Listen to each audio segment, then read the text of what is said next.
sports writer Chris Yucus, and I'm here with NT sports editor Kevin Chlum and sports writer Jared Bell. And today on NT Prep Preview, we're going to talk some pigskin. Guys, one of the most interesting games last week was LP's 16-9 win over previously undefeated Yorkville.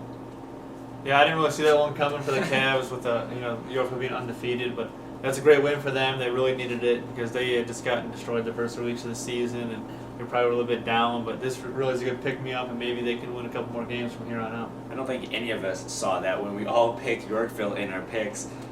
Sorry, Cavaliers. It was a great win, like Kevin said, for LP, and now they get into the part of the schedule that's a little bit more manageable with not undefeated teams like they had the first 3 weeks of the season. There was some incredible scoring disparity from the first 3 teams that they played. They're all undefeated, the first 3 teams that LP played. So they're obviously the bulk of their schedule was behind them now, and they're hopefully make some wins in the NIB 12. And guys, some other action on the gridiron. St. Bede rolled to a big win over Princeton on homecoming night.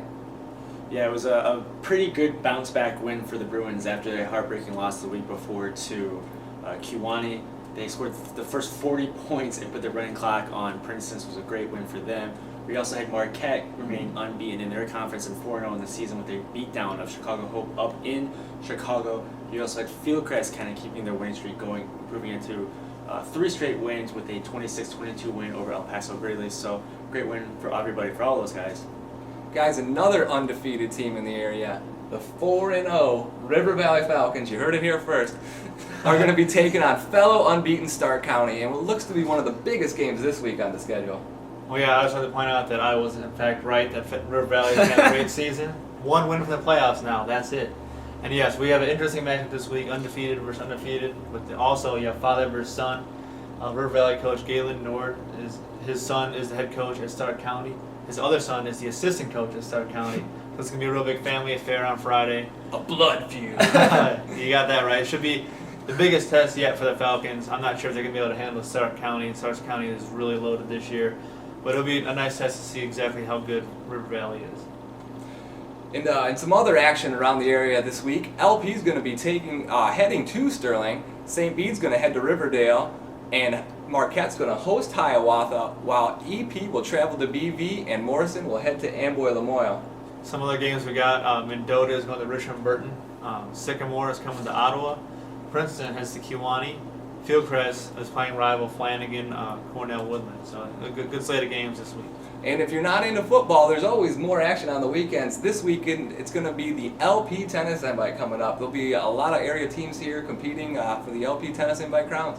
It's the first time this season we've had all of our main tennis teams in one meet, so it's a good way to find out who's the best of the best in the area. And don't forget, you have Mendota's Modified Ryder Cup, which is a unique event in which they play 6 different holes as a 2-partner team in different Ryder Cup styles, so it's a busy weekend. Well, it's time. Time for everybody's favorite segment, NT Prep Preview Powerhouse Players. Ms. Renneker, that tape, please.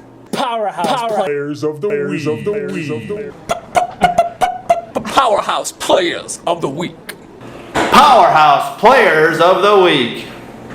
How's that? Well, guys, our first Powerhouse Player of the Week is Putnam County junior setter Paige Griffith. Last week, as Putnam County went 6-0, including 2-0 in the Tri-County Conference, Paige had 69 assists, 52 points, 32 digs, 15 aces, as the Lady Panthers improved to 14-2-1 on the season. That's tied for the most wins in the area with Fieldcrest, who's also 14-2. We'll stay on the volleyball court. We're going with LaSalle Peru sophomore Taylor Gibson. She had a huge night against Sterling when LP won in 3 sets to stay undefeated. And Sterling was 12-1 coming in. She had 13 kills, 15 points, 10 digs for Sterling. And then on Thursday, she had 12 points, 7 digs, and 3 kills in an easy win over Dixon for the Lady Cavs. And last but not least, we're going to head back to the gridiron for John the Big Sidlowski. The dude abided with 3 field goals and an extra point in LP's win over Yorkville Friday, getting the Cavs on track with their first win of the season. Well, thanks for watching NT Prep Preview. I'm signing off, as this will be my final week on the show as I head to the NewsTribune photo department. But check out the boys next week at www.newstrib.com/sports.